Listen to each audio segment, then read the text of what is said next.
This is the first cultist battle.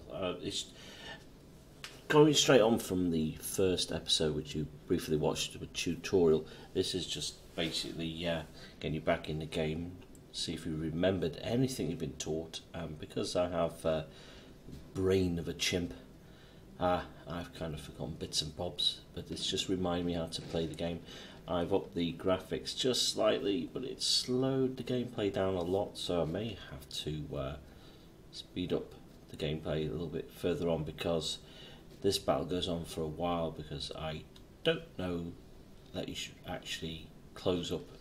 In other words, the bar on the left where a little blue ship is, I should be going close to the ship to try and board it and do bigger damage with the deck cannon, which is what I should have done. So I'm just taking little pot shots at this ship. The cultists are on board. They're whatever the hell they are, the enemy. They hunt you down, and they use a very nasty little enemy to throw you off guard and attack you and your ship. I guess it's a little bit of mythical adventure and monsters just thrown into this pirate adventure. It's caught me off guard. I wasn't expecting the enemy, but you'll see the enemy later on. But until then, I'm just firing away what I should have done. Although I'm getting some good hits on the ship, I should have closed a lot closer. The bar on the left, the blue ship. If I click on the the little circles there, I should be able to move into an attack and even board the enemy ship and destroy it quickly. And now I'm getting some good hits. This is a payoff.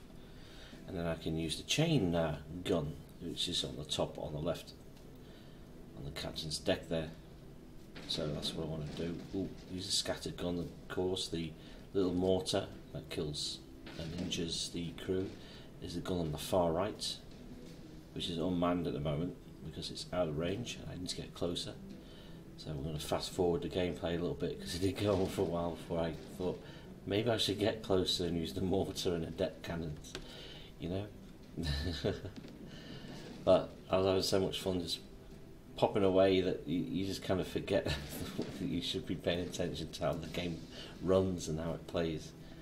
And this is definitely, now a couple hours in, definitely one of the most fun pirate games I've played. And I like the little questing, because there's multi-story arcs as well with the quests. You can go on the quest and kind of branches out a bit into other little smaller quests, but they're not big quests at all, about 30 minutes just to clear kind of an area. And you have to solve like 4 quests to open a gate to the next world, or it just depends, it goes up, there's like 5 or 6 to other gates, and you just explore other areas of the sea. And all the time you're being chased by these cultist dudes, and they've got it in for you. So we're going to fast forward the gameplay a bit. Here we go. I should have really just cut it out, but I just don't want to show you I just don't want to show you anything else but this, because it's pretty cool and it's a lot of fun using the crew to fix the ship, to get rid of the excess water. So obviously we're taking on water with the hits that we get, and just keeping the crew busy, but they're all mainly manning the guns. The guns, I need to extend them. You can upgrade all the guns here. You can upgrade your crew as well. Recruit new crew if you want. It's good. There's a lot of mini quests and good things to do in this game. The ship, this is just a small ship really, a mini galleon. I forgot what the name of the ship is, but there are bigger boats, bigger ships you can buy in the game with plenty of coin, and you collect some treasure from sailing around the map and exploring it. And here we go, it's pretty good, coming to the end here. But again, it's got a lot of features in this game. There's a lot of customization to a degree for your ship, and you can upgrade it, add armour, better cannons. You can also use special weapons for boarding ships and armaments. You can armour and plate your ship like they did in the old days with copper plates, I believe they used for the deck and the sides. And so yeah, it's not exactly historically accurate, especially with the nasty beast you'll see soon. Now, after I'd decided I had to do something, I paused the game and realised I could actually ram the ship. I could board it, I could attack it and close up to the ship. Of course, the enemy ship will try and flee or try and keep its distance, but you can just go right in. If you're mining the ship, you can ram it by the power bar, which is right in the centre there. It's like a grey bar, and when your ship is under captaincy and you're sailing it, you can use the power bar. When it fills up, you are given 3 types of attack, and and you can actually flee, attack the ship, spin round and fire another broadside from the other side. So if you've got more crew, a full crew, you can man the other guns and just do a special manoeuvre, but it has to be powered up by the captain at the wheel, and that has to be seen to be believed, and I'm yet to do that, so that'd be interesting if I can actually do that. Now, using the special weapons, of course you've got your typical chain cannon, and that'll fire at the mast. I should aim in the centre really.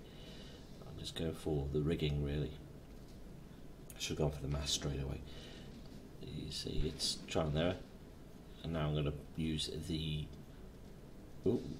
mortar, and I'm going to use the gun to attack the crew.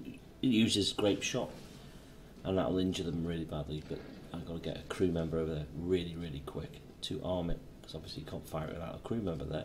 So as soon as my man is, well, he is on there, you can fire away and injure the enemy, but it has to be really close.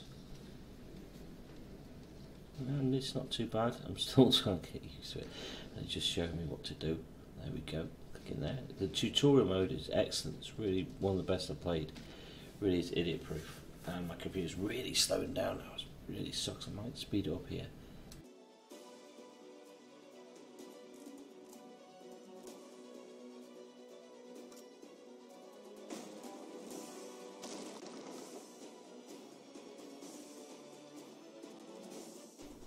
Now fast forwarded a little bit, just speeding up the gameplay because I'm just reading that there, and I'm ramming the ship broadsides, and obviously ships are taking damage. Really strange.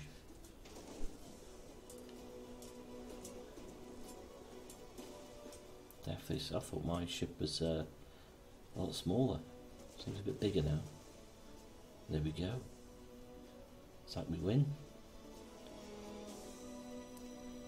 Get the treasure, grab what you can. I can't see where you get your booty from. Where can I loot stuff? Okay. Wow, quick, and there we go.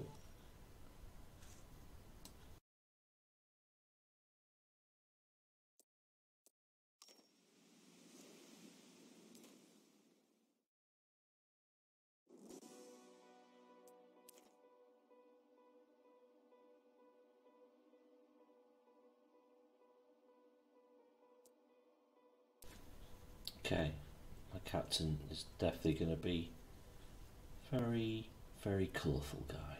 He has a good tan. Right, plenty of little quests. The quests aren't annoying either, they're quite simple, straightforward. Some are harder than others, but this is pretty much the early part of the game. As I said, we're only 2 hours into the game. A lot to learn, a lot to get good at. I really wish I had more crew. I wish I had a better idea of recruiting them. The loadout screen on the crew and selection is a little bit obstructed by God knows what, and I find it hard to use to a degree, which you'll see later in the third video. Later on, when I'll be filming, was it the Kraken? Yeah, the Kraken battle, which was a little bit weird, but fun. Until then, I'll watch the game just float by. We're going to take on another ship, I think. I don't think I'm too prepared for it, but we're going to see. Check the world map. There we go, let's explore. Okay. I love the painting map on this, it's good. Good job I sail really quick. Not bad, I do like how the map's fog, the fog of war is lifted like this, it's cool. another thing about the game I do like a little bit further into the gameplay itself. I encountered another enemy ship, and things weren't going too well for me. Because my captain was steering, I was able to use see the centre there, the flee button, and there we go. And it's showing you where to repair and everything. Nothing I could do. You wait for the flee button to power up, so you can still get killed. But as long as you've got captain, you're quite safe. You can have a ship to abandon, and it's even better. You can save the rest of the crew that way. There we go. Until then, we will see you soon with another part of the video, the Kraken battle, which I quite enjoyed. And there we go, and we'll explore a bit more of the map and do all the little miniature quests, and we'll see the tree, of course, the dialogue tree, where you can actually plan an attack or plan a retreat or a different tactical decision. The good thing about this game is there's lots of choices. Really, it's basically up to you, because it's kind of a text adventure thrown into this game as well, old school. It's really good. Reminds me of The Hobbit on the ZX Spectrum. That's a throwback to many years. Yeah, one of the oldest text adventure games on a PC. It was a great game. Well, it was on the Spectrum, but it was still on PC as well. It was good. If you remember The Hobbit, check it out, or Google it, try and find out about it. You got a little the cultists there, the Kraken worshippers, whatever the hell they're called.